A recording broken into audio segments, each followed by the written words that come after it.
하나님 사랑합니다. 오늘도 주께서 사랑하시는, 주께서 기뻐하시는 주의 백성들이 함께 나왔습니다. 우리의 형편을 우리보다 잘 아시는 주님께서 이 시간 주의 말씀을 통하여 우리를 위로하시고 또 세워주실 것을 믿습니다. 각자의 형편에 따라서 주님의 말씀이 그들을 치유하고 회복하고 든든히 세워가는 살아계신 하나님 말씀이 되도록 인도하여 주옵소서. 이제 말씀을 받습니다. 말씀을 전하는 자나 받는 자가 살아계신 하나님의 음성으로 들을 수 있도록 성령 하나님께서 이 시간 한 사람 한 사람 또 우리 자녀들 마음 가운데 임재하여 주옵소서. 예수님의 이름으로 기도합니다. 아멘.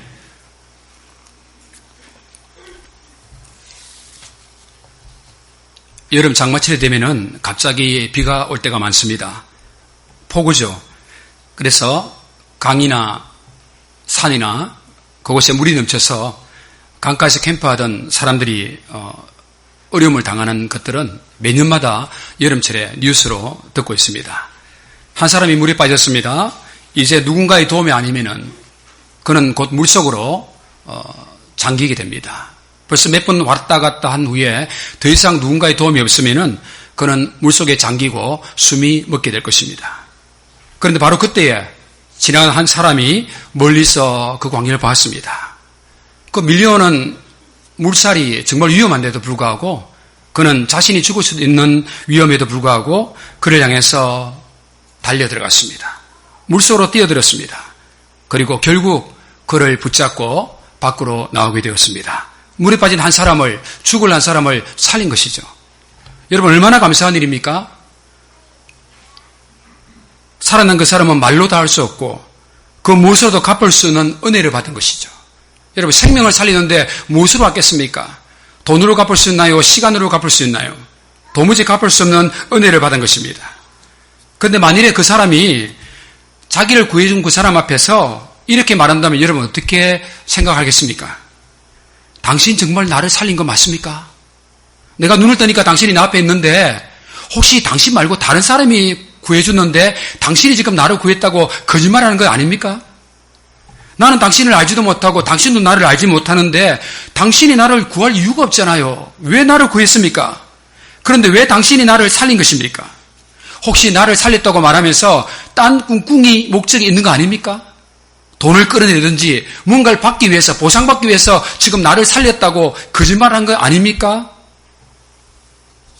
그리고 난 당신에게 감사하고 싶지 않습니다. 왜냐하면요, 만일 당신이 나를 구하지 않았더라도 다른 누군가가 와서 나를 구했을 것 아닙니까? 그래도 당신이 나를 살린 사람이라고 한다면은 나에게 증거를 보이세요. CCTV 있습니까? 영상 찍어놨습니까? 내가 감사할 만큼 당신이 나를 구했다는 증거가 있습니까? 만일 그래도 나를 살렸다고 믿어준다면은 그냥 땡큐 고맙습니다. 참 나를 구한다고 그 물살에서 나를 건져낸다고 수고했습니다. 잘 사세요. 만일 여러분이 누군가를 구했는데 그 사람이 여러분에게 이런 말을 한다면 여러분 어떻게 생각하십니까? 이 괘씸한 다시 집어넣겠죠. 너 다시 들어가라. 얼마나 섭섭하고 기가 막히고 황당한 일이겠습니까? 그렇게 물살을 내치고 사람을 구해놨는데 당신이 진짜입니까? 땡큐 고맙습니다. 수고했습니다. 그런 말 듣는다면 얼마나 힘들겠습니까, 여러분? 우리가 다 이해할 수 없고 우리가 다 믿을 수 없을 진리라 할지라도 성경은 우리에게 이렇게 말하고 있습니다. 모든 인간은 다 죄인이다. 의인은 없나니 하나도 없다. 모든 죄인은 죄와 허물로 죽을 수밖에 없는, 아니 죽었던 인간들이다라고 성경은 우리에게 분명히 말씀하십니다. 물론 그것은 우리가 다 이해할 수 없습니다. 다 때로는 그것을 다 믿을 수도 없어요. 우리가 죄인이라는 것은 우리가 살면서 어떤 죄를 지었다는 말이 아닙니다. 내가 5살 때 동생을 많이 때렸어요. 12살 때 어머니 지갑에서 내가 2,000원을 훔쳤어요. 뭐 이런 죄를 말하는 게 아니에요. 처음 인간들이 그들을 창조하신 하나님께 불순종했고 하나님과 디스커넥트, 단절됐다는 것입니다. 그래서 그리고 그들의 자손들은 대대손손 지금까지 하나님과 단절된 다른 세계에서 another country에서 하나님이 지배하시는 하나님의 나라가 아니라 다른 나라에서 그들은 살 수밖에 없었다는 거죠. 그들은 그들이 사는 나라에서 그들의 사는 나라의 법대로 살았습니다. 그게 바로 지난주 말씀이죠. 하나님과 단절된 나라의 삶의 방식은 어떻습니까? 세상 풍조를 따라 살아가는 거죠. 그리고 악한 영에게 눌려서 속아서 유혹당해서 악한 영을 따라가면서 사는 거죠. 그리고 하나님이 원하시는 것보다는 자기가 원하고 자기가 행하고 싶은 일을 따라서 살아가는 세상, 그런 나라에서 우리는 살아가는 것입니다. 이것은 하나님의 나라가 아니에요. 하나님의 나라와 다른 나라에서 살아가는 것입니다. 여기 우리 교인 중에 많은 분들이 미국 시민권자입니다. 여러분, 미국 시민으로 태어난 우리 아이도 있지만은, 우리 오늘 일양식 아니지, 우리 이한이하고 애연이도 왔는데요. 우리 아이들 여기서 태어났죠. 미국 시민권자죠, 여러분. 그러나 그 아빠는요, 미국 시민권자가 아니었어요. 코리안 시민권자였어요, 엄마는. 그런데 이 나라로 국적이 바뀐 것입니다. 이제 다른 나라에 사는 거예요. 한국 가서요, 아무리 나는 한국 자녀좀 챙겼죠? 이야기해도요, 안 통합니다. 왜? 시티즌십이 USA이기 때문에. 그러나 여러분, 이한이와 애연이는 어떻게 USA가 됐습니까? 엄마 아빠가 USA니까 당연히 같이 되는 거예요. 그와 같이 우리가 하나님 나라를 떠나서 우리의 조상이 있던 처음 사람들이 다른 세상에서 살기 시작했습니다. 다른 나라의 국적을 가지게 된 거예요. 그로부터 내려오는 모든 사람들은 그 나라의 국적을 가지는 것이지 하나님 나라의 국적을 가지는 것이 아닌 것입니다. 이미 그 국적은 깨어진 것입니다, 여러분. 그 모습을 보면서 하나님께서 너무 마음 아프셨어요. 여러분 자녀가 이 편안한 나라에서 사는데, 좋은 나라에 사는데 갑자기 하루에 와서 엄마 아빠 저는 국적을 바꿨습니다. 어디냐? 저 아프리카 구석구석구석에 있는 조그만 나라로, 하루에 한 끼 먹는 나라로 제가 갑니다. 바꿨습니다. 그럼 이를 어떻게 하시겠습니까?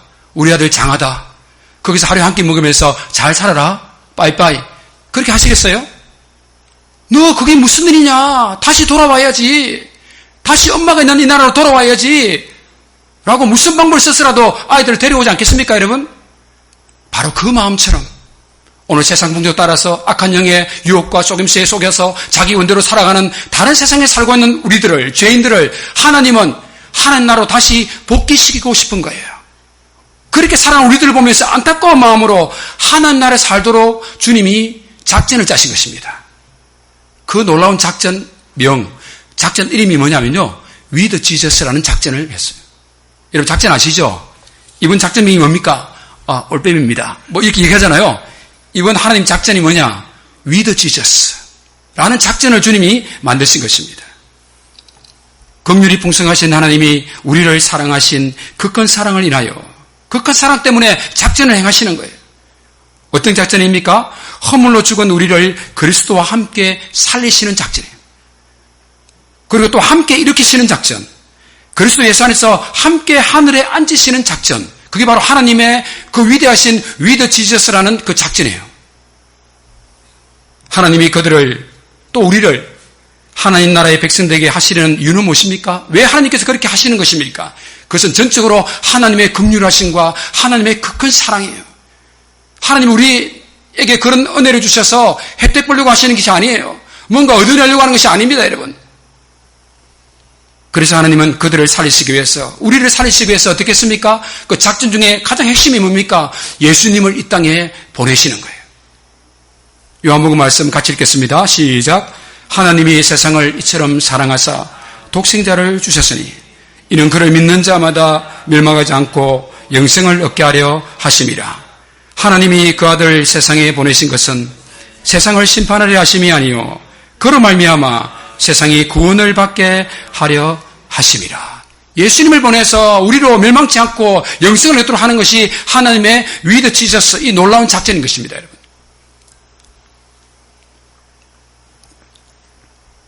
작년으로 생각합니다.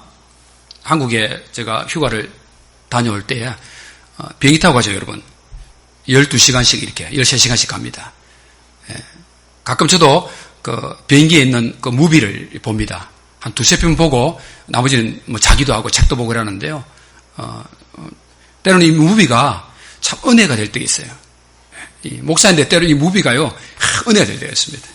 또 목사가 무비 보면 무슨 생각하겠습니까? 이것이 과연 무슨 말씀을 말하는가? 늘 그걸 생각하죠. 그래, 하나 본 영화가 있는데, 지금 제가 작년에 봤는데 다시 한번 찾아봤습니다. 그 제목은 War Fighter. 한국말 하면 전사라는 뜻입니다. 전쟁에서 용감하게 싸우는 전사. 이 영화는요, 미국 해병대 7인의 특별 수색대원들, 네이비 실이죠. 여러분, 네이비 실의 실은 Sea, Air and Land. 하늘에서나 물에서나 땅에서나 가리지 않고 작전을 수행하는 수색대원들 이름입니다. 이들이 아프가니스탄에 있는 한 지역에 수색 명령을 받습니다. 지금 긴급한 상황에서 그곳에 가야 되는데 그 지역에서 그 지역 상황을 좀 알아오도록 명령을 받은 것입니다.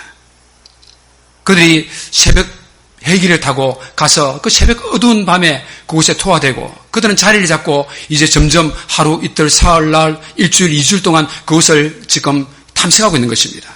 근데 하루는 탐색하고 있는데 자기들과 임무와는 관계없는 한 사건을 만나게 됩니다. IS 참수부대에 잡혔다가 이제는 참수당할 직전에 있는 미군 병사 2사람을 발견하는 거예요.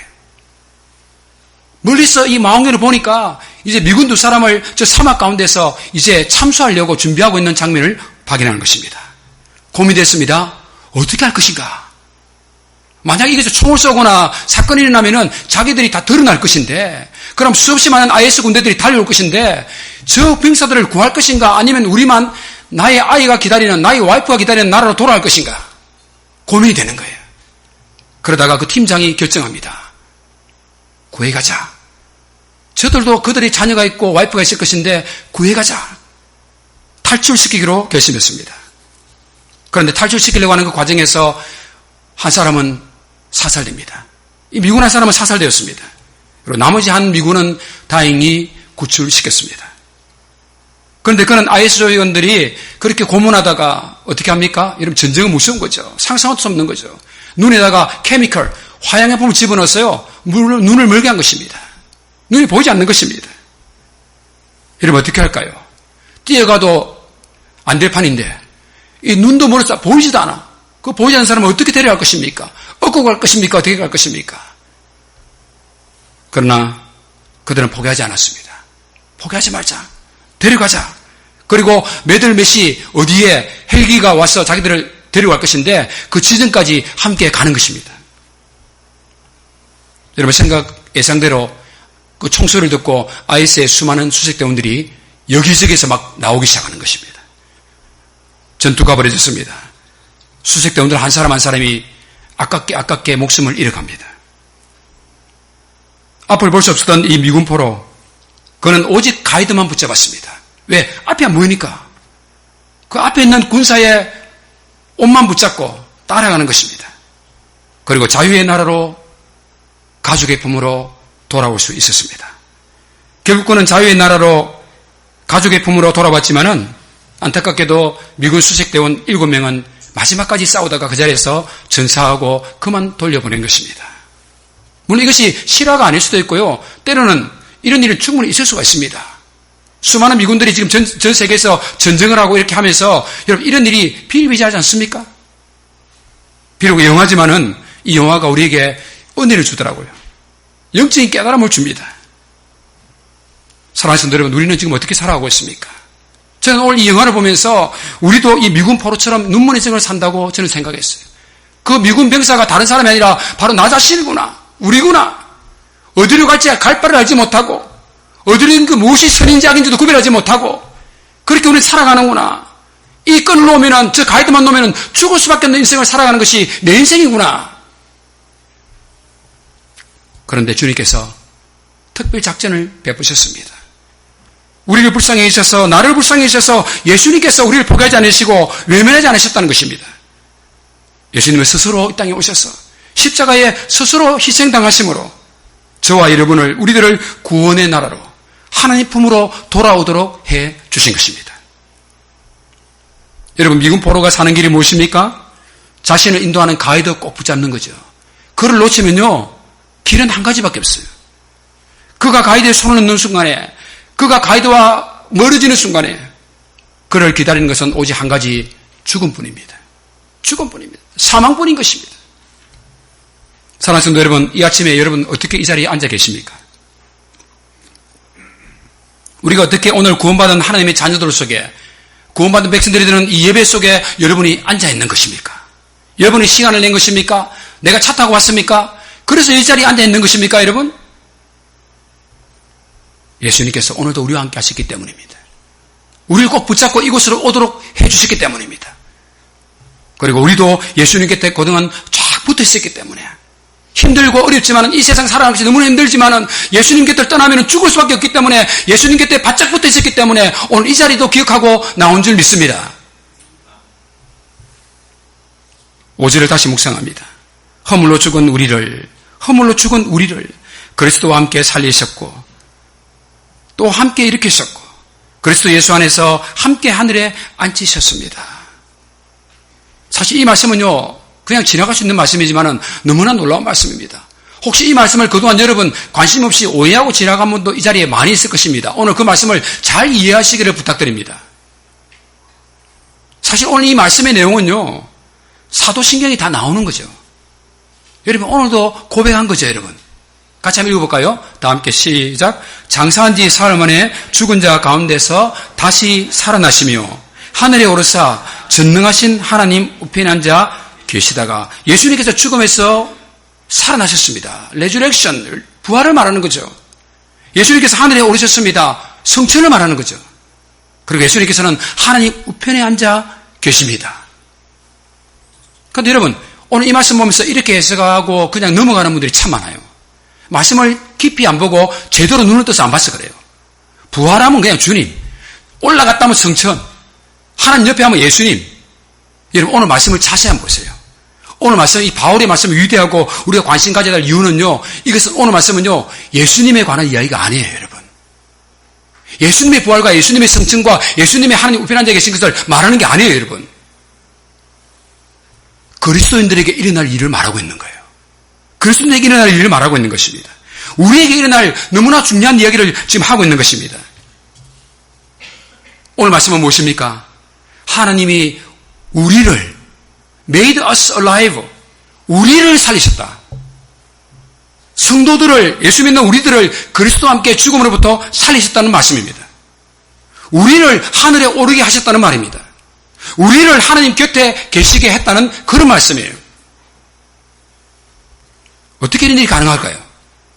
어떻게 우리가 죽음으로부터 살리어나고 하늘로 오르게 되고 하나님 곁에 우리가 어떻게 있을 수 있을까요? 오늘 성경이 말하고 있죠. With Christ. With Christ. God made us alive with Christ. 주님과 함께, 예수님과 함께 우리를 살리신 것입니다. 예수님과 함께 우리를 하나님으로, 천국으로 옮기신 것입니다. 그리고 예수님과 함께 우리를 하나님 우편에 계시게 한 것입니다. 오늘 이 말씀을 묵상하면서, 말씀을 준비하면서 갑자기 마태복음 28장이 탁 떠올랐습니다. 여러분 잘 아시죠? 마태복음 28장 19절 20절. 예수님께서 믿는 자들을 향해서 하신 마지막 부탁의 말씀, 이 약속의 말씀이 여러분 기억났습니다. 한번 읽어보겠습니다. 시작. 그러므로 너희는 가서 모든 민족을 제자로 삼아 아버지와 아들과 성령의 이름으로 세례를 베풀고 내가 너희에게 분부한 모든 것을 가르쳐 지키게 하라. 볼지어다 내가 세상 끝날까지 너희와 항상 함께 있으리라 하시니라. 내가 세상 끝날까지 너희와 함께 있으리라. 얼마나 위로가 되고 은혜가 되는 말씀인지 몰라요. 그런데 중요한 것은 여러분 이 말씀을 어떻게 해석하고 있습니까? 오늘 이 말씀을 들을 때마다 주님이 나와 함께 하신다는 말씀을 들을 때마다 무엇을 생각하십니까, 여러분? 참으로 고맙고 위로가 되는 말씀이죠. 이보다 더 좋은 말씀이 어디 있어요? 주님께서 세상 끝날까지 나와 함께 하시리라 말씀하신 약속의 말씀이에요. 그런데 저와 더불어서 우리는 이 말씀을 읽을 때마다 너무 쉽게 생각을 합니다. 이렇게 해석을 하려고 하죠. 내가 궁핍할 때 예수님이 나를 도와주신다. 내가 외로울 때 주님이 나와 함께 하셔서 나를 위로하신다는 겁니다. 내가 부족할 때 이전보다 더 좋은 것으로 채워주시는 하나님. 우리는 그것까지만 생각할 때가 많아요. 주님이 나와 함께 하신다는 이 의미가 무엇인가를 우리는 거기까지만 생각하고 넘어갈 때가 많습니다, 여러분. 내 삶의 형편과 내 건강과 내 안위와 내 살아가는 모습을 위해 주시고 채워주시고 보태주시고 안전하게 하시고 형통하게 하시는 거기까지만 예수님을 따라가려고 합니다. 물론 예수님께서 우리가 사는 동안에 필요한 걸 공급해 주십니다. 힘들고 아픈 마음대로 위로하십니다. 주님 우리와 함께 하십니다, 여러분. 근데 오늘 말씀을 묵상하면서 예수님이 나와 함께 한다는 위드 지스라는 말은 무슨 말인가? 우리는 좀 더 깊은 의미를, 좀 더 수준 있는 신앙의 고백들이 나와야 할 것입니다. 예수님이 나와 함께 하신다는 게 고작 그거 보태주시려고 나와 함께 하시는 것인가? 고작 내 살림살이 도와주시려고 평생 동안 이 땅에 살면서 나와 함께 하신다는 말씀인가? 물론 그것도 의미가 있지만요, 더 큰 의미가 있지 않겠어요, 여러분? 그렇다면 여러분, 예수님 솔직히 죄송한데 좀 그걸까지 필요 있습니까, 여러분? 궁핍할 때 부자 만나면 되죠. 아프면은 미국에서 제일 유명한 스탠퍼드 존스 홉킨스에 있는 유명한 닥터 만나면 되죠. 뭐 예수님 옆에 그때 하려고 하십니까? 주님이 나와 함께 하신다는 의미는 더 깊은 의미를 가지고 있는 거예요. 주님이 왜 나와 함께 하셔야 되는가? 왜 나와 함께 하시는 것이 이게 엄청난 블레싱인가? 예수님께서 우리와 함께 하신다는 것은요, 우리에게 앞으로 일어날 일에 대한 보증을 해주시는 거예요. 앞으로 믿는 자에게 이런 일이 일어날 것인데 그것이 결코 거짓이 아니라 그것이 사실로 드러날 수 있는 보증이다. 우리는 늘 유혹을 받고 믿음이 흔들립니다.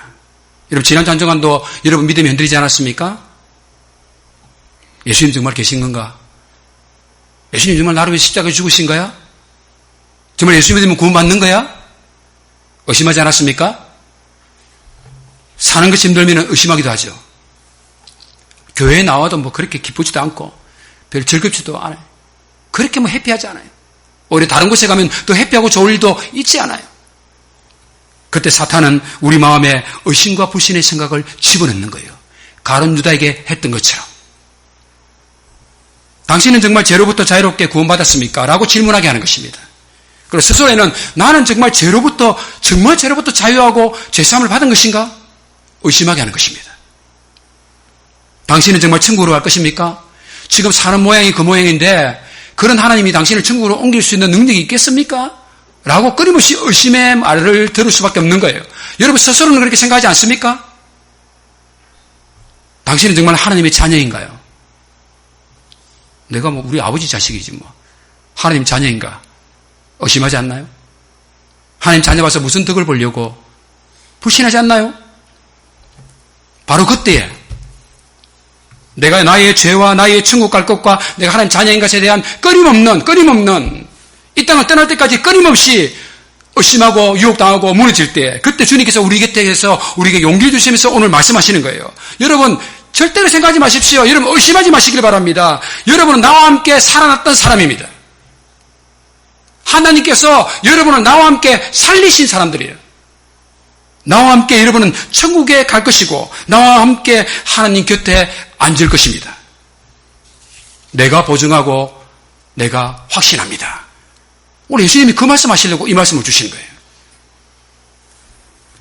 우리 인생에서 일어난 이 엄청난 일 진짜일까요? 예수님이 부활하신 것처럼 우리도 살아날까요? 예수님이 하나님 나라에 가셔서 천국을 만드신 것처럼 우리도 천국으로 갈까요? 예수님께서 하나님 우편에 앉아 계신 것처럼 우리도 하나님 곁에 우편에 앉을까요? 말씀은 그렇게 말하고 있는데 오늘 2장 8절에서 그 문제를 좀 해결해야 합니다. 다 함께 읽어보겠습니다. 시작. 너희는 그 은혜에 의하여 믿음으로 말미암아 구원을 받았으니 이것은 너희에게서 난 것이 아니요 하나님의 선물이라. 행위에서 난 것이 아니니 이는 누구든지 자랑하지 못하게 함이라. 여러분 이 한 절은요 너무나 중요한 구절이죠.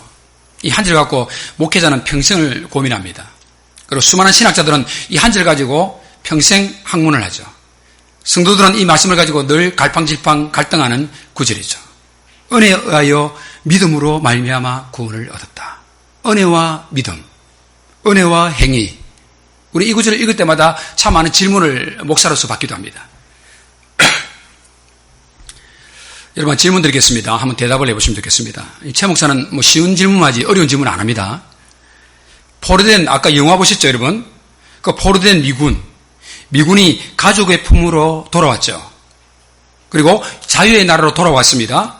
그가 가족의 품으로 자유의 나라로 돌아온 것은 그가 그들에게 다가왔던 그 7명의 수색대원들을 적군으로 믿은 것이 아니고 아군으로 믿고 왜? 눈이 보이지도 않으니까 아군으로 믿고 그들을 따랐기 때문에 그가 자유의 나라로 돌아온 것입니까? 대답은 예스 아니면 노밖에 없어요. 근데 예스 같기도 하고 노 같기도 하죠. 여러분, 왜냐하면 기독교 신앙에 여러분 너무 많이 젖어 있기 때문에 그래요. 이미 답이 왔다 갔다 하기 때문에. 대답만 그냥 해보세요. 이 사람이 가족의 품으로 자유의 나라, 미국에 온 것은 그에게 다가온 그 사람들을 아군으로 믿고 그를 따라왔기 때문에 그가 자유의 땅으로 온 것입니까? 네. 역시 대답을 잘 하셨습니다. 한번 들어보시기 바랍니다. 이 미군의 고백으로 들어보시기 바랍니다. 입장을 그 사람 입장에서 내가 당신을 미군 수색대원으로 믿지 않았다면, 내가 당신들을 믿고 따라오지 않았다면, 내가 당신들을 거절했다면 당신들은 나를 구출할 수 없지. 당신들이 나를 구출했다고? 내가 믿지 않았다면 그건 아니야. 내가 따르지 않았다면 아니야. 내가 구출된 것은 내가 당신들을 믿어주었고 내가 당신들을 따라주었기 때문에 내가 자유의 나라로 와 있는 거야. 라고 말한다면 어떻게 대답하시겠습니까? 여러분이 예스라는 대답이 그 대답이죠. 아니면은 두 번째 질문. 그를 불쌍히 여겼던 그 사람들이 자기들이 희생을 감수하면서까지 그를 도와서 전사하면서까지 그를 도와줬던 그 수색대원들 때문에 그들이 구출되어서 자유의 땅, 자녀의 품으로 돌아온 것입니까? 예습니까? 노입니까? 예습니까? 네. 너무나 쉬운 질문이죠. 저는 어려운 질문 안 한다니까요. 그가 그들에게 은혜를 받은 거죠. 그들의 일생이 그를 살린 것입니다. 사실 이게 믿음과 이 구원 이런 문제는요 참 어렵습니다. 그러나 제가 이해할 정도면 여러분 이해하겠다 싶어서 여러분 이해할 수 있는 그 예화를 듭니다. 물론 이것은 전혀 완벽하지 않습니다, 여러분. 그래도 여러분 조금이라도 이해하고 믿음을 회복하고 믿음을 가지시기 위해서 제가 도와드리는 것입니다. 여러분, 예수님께서 십자가의 죽으심으로 우리들을 죄로부터 구원한 일은 하나님의 은혜입니다. 우리들은 우리의 선행으로 내가 따라가는 걸로, 내가 결정하는 걸로 구원받을 수 있다고 말할 수 없습니다. 또한 내가 예수님을 믿었기 때문에 구원을 받았다고 말할 수도 없습니다, 여러분. 100% 적절한 예는 아니지만은 한 가지 예를 한번 들어보겠습니다. 한 아이가 있습니다. 아주 살다가 갑자기 고민된 거예요. 웬 고민이냐? 아무리 봐도 아버지가 자기 아버지 아닌 것 같아. 그러니까 자기 어머니도 자기 어머니 아닌 것 같아. 옆에 옆집에 사는 이 걸프렌드 친구가 하는 말이, 야, 너는 코가 전혀 안 닮았어. 너 아버지 진짜 아버지야? 아, 나 엄마 닮았어. 야, 너 머리길 봐. 네가 엄마 닮았는지. 엄마하고 컬러가 다르잖아. 하면서 의심하기 시작하는 거예요.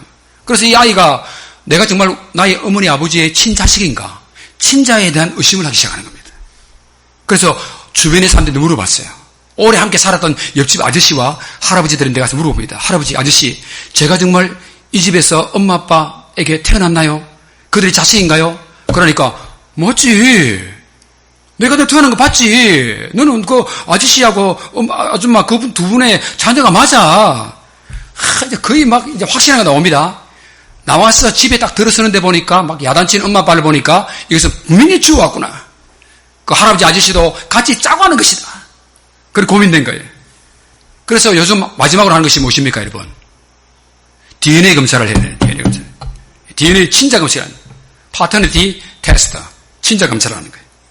아버지 머리카락, 엄마 칫솔 다 가지고 가서 이제 검사를 하니까 검사 결과 나왔어요. 어떻게 나왔습니까? 99.999% 너는 그 두 분의 자식이 맞다. 이렇게 나온 거예요. 얼마나 기뻤겠습니까? 이제는 확신하고 나오죠? 여기서 더 이상 확신 안 하면 그걸 할 수 없어. 그냥 혼자 살아라 그래요. 그냥. DNA 조사까지 해서 99.99% 나왔는데 또 여기서 당신은 나의 아버지입니까? 이라는 자식이 있으면요. 그냥 갖다 버리세요.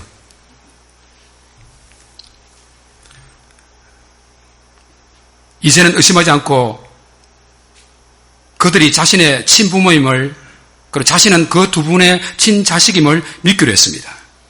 자, 이제 질문 드립니다. 그가 믿었기 때문에, 그 모든 사실과 이야기를 종합해서 믿었기 때문에 그가 그들의 자녀가 된 것입니까?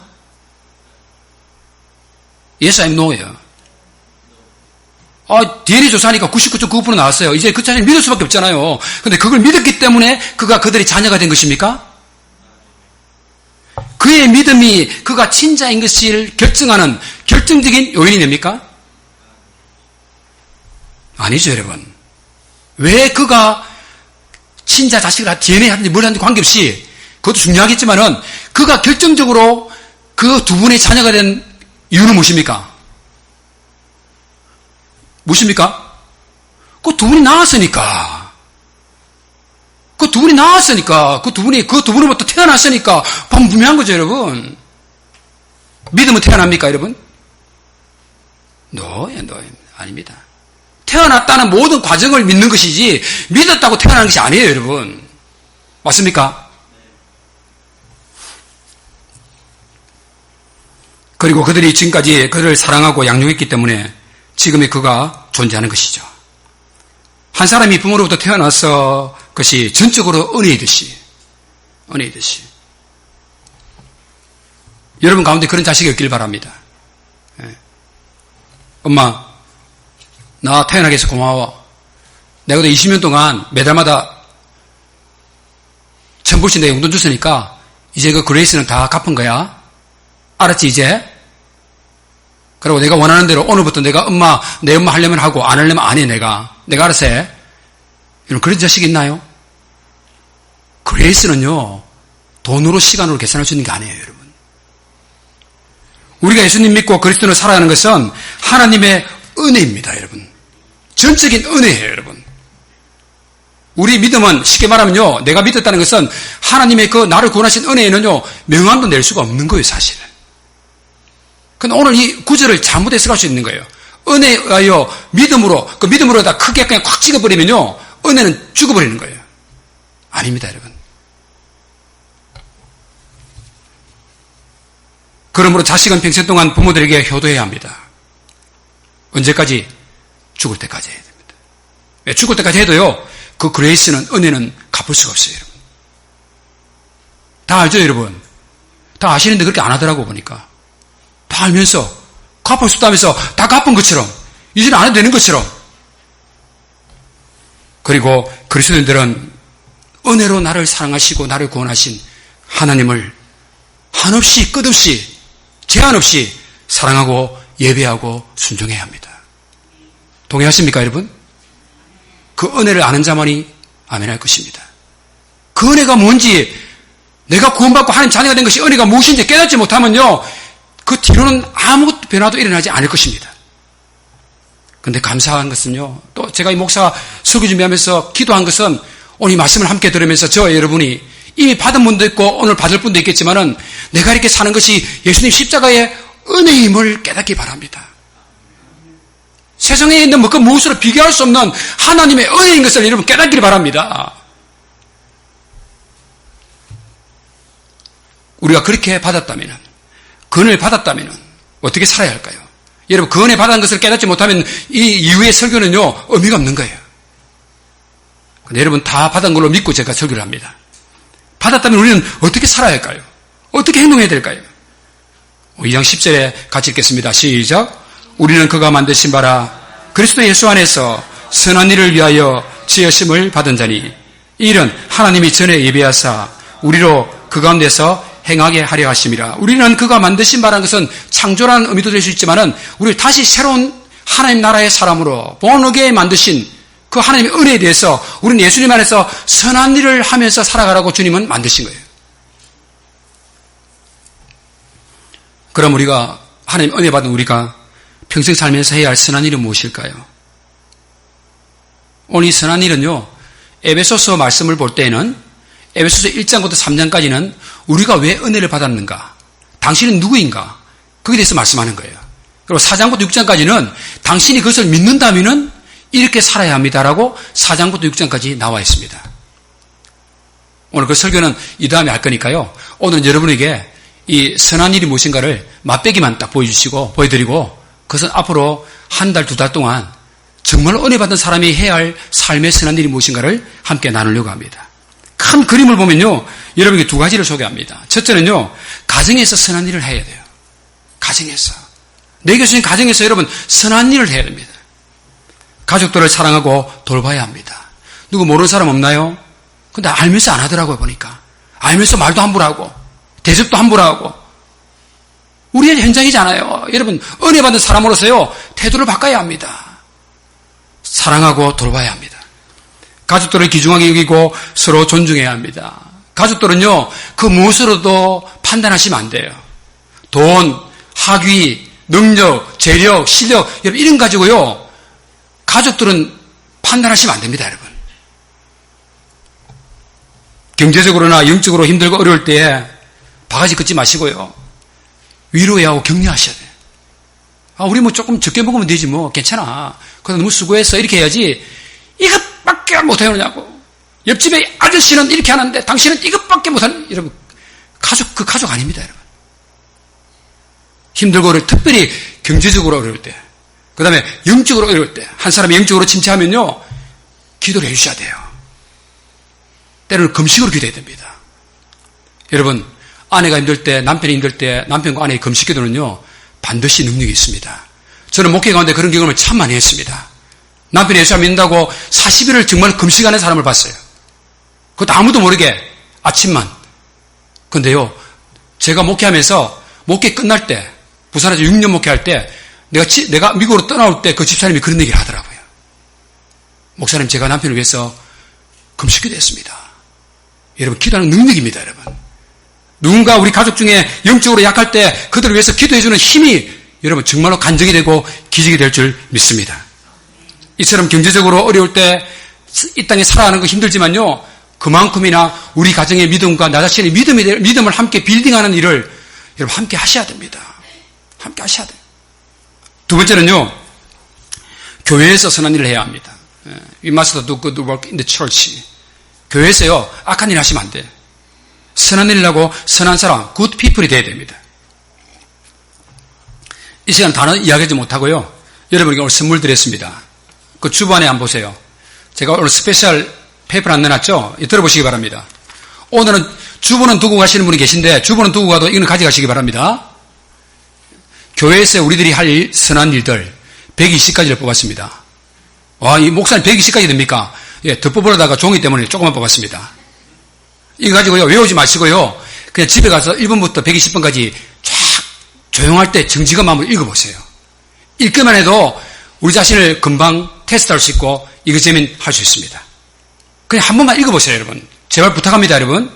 집에 가셔서 1번부터 120번까지 그냥 한 번 눈으로, 눈 갖고 안 되겠다, 소리하면서요, 잘 읽어보세요. 제가 언젠가 시간이 있으면은 1번부터 120번까지 한 3주 잡고 말씀을 전하려고 합니다. 우리 삶이 너무 중요하니까, 이렇게 안 사니까, 이런 선한 일을 하지 않으니까, 여러분에게 스스로 도전이 되는 그런 페이퍼가 되기를 부탁합니다. 그러나 또 그냥 갈 수도 없고, 제가 핵심 큰 거 몇 가지만 딱 이야기하겠습니다.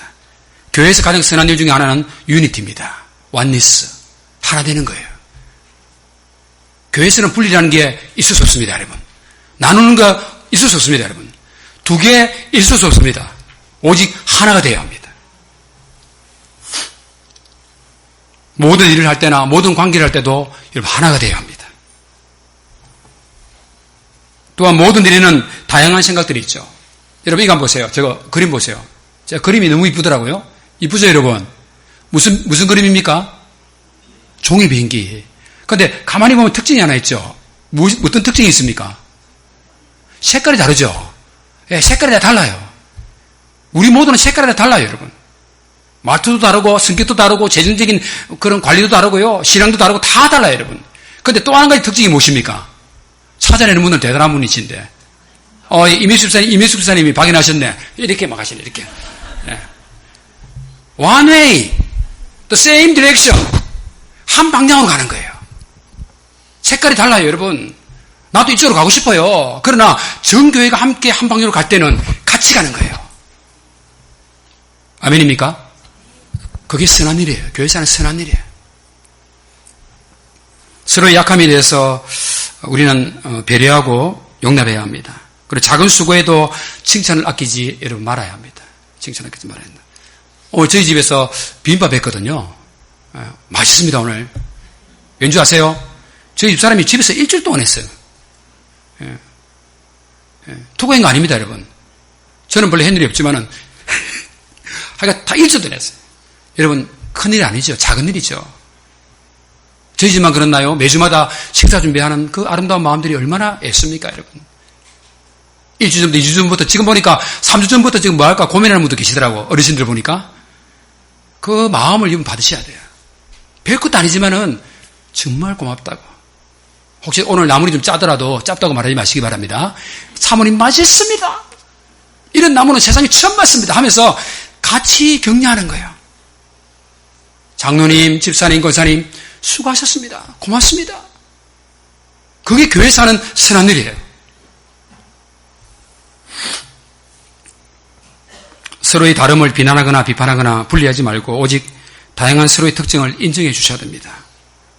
하나님 주신 은사로 성도들과 교회를 섬기는 일에 여러분 사용하셔야 됩니다.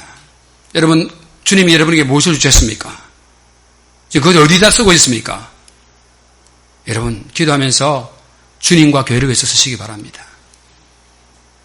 쓰는 것은 여러분 자유지만은 그것이 선한 일입니다. 그것이 주님의 교회에서 하나님의 사람들이 해야 될 선한 일입니다, 여러분. 그리고 경제적으로, 육체적으로, 감정적으로 약하고 상처받는 자들을 돌봐야 됩니다, 여러분. 집사이기 때문에 가는 게 아니에요. 목사님이 특별히 부탁해서 전화해서 가는 게 아니에요. 그런 교회는요, 비전이 없어요. 누가 아프다 하면은 목사, 장로, 집사 관계없이 야, 아무개 집사, 아무개 누구야? 우리 아무개 누구 아프다는데 한번 같이 가보자. 꽃 한 송이 들고 과일 한 방 사갖고 갈 수 있는 그 여유와 마음. 여러분, 그 선한 일 아닙니까? 말씀을 정리합니다. 교회의 사명을 달성하기 위해서 함께 협력하고 희생하고 열심히 섬김으로 여러분과 제가 평생 동안 몸담는 이 하나님이 기뻐하시는 교회, 영광스러운 교회를 함께 만들어가기를 주의 이름으로 부탁합니다. 이 모든 일을 할 때 어려움이 많을 거예요, 여러분. 교회에서 섬기는 모든 수고와 섬김, 예배와 찬양과 기도, 또 우리 인생의 슬픔과 기쁨들, 우리의 즐거움과 고난들, 여러분 얼마나 고민이 많아요. 얼마나 힘듭니까? 그 모든 순간마다 오늘 한 가지를 잊지 마시기 바랍니다. With Jesus. 주님이 함께 하십니다. 주님이 우리와 함께 하십니다. 주님이 우리를 부르셨고 우리와 함께 하심을 잊지 마시고 선한 하나님의 사람으로 승리하는 한 주간이 되시기를 주의 이름으로 축복합니다. 하나님 고맙습니다. 우리를 아름다운 교회 믿음의 사람으로 함께 계시니 감사합니다. 우리 지금까지 모든 것을 다 잊어버리시고 오늘도 변함없이 사랑해 주시는 하나님 아버지, 우리도 아름다우시기를 원하시는 하나님 아버지, 오늘 주의 말씀을 붙잡고 내가 알지 못하고 이해하지 못하지만은 나에게 임한 하나님의 그 그레이스, 그 은혜를 가볍게 취급하지 않고 정말 감사하는 마음으로 내게 주신 가정과 교회에서 열심을 다해서 선한 일을 하면서 나도 행복하고 가족들도 행복하고 성도도 행복하고 주님이 기뻐하시는 신앙의 인생을 살게 하여 주옵소서. 예수님의 이름으로 기도합니다. 아멘.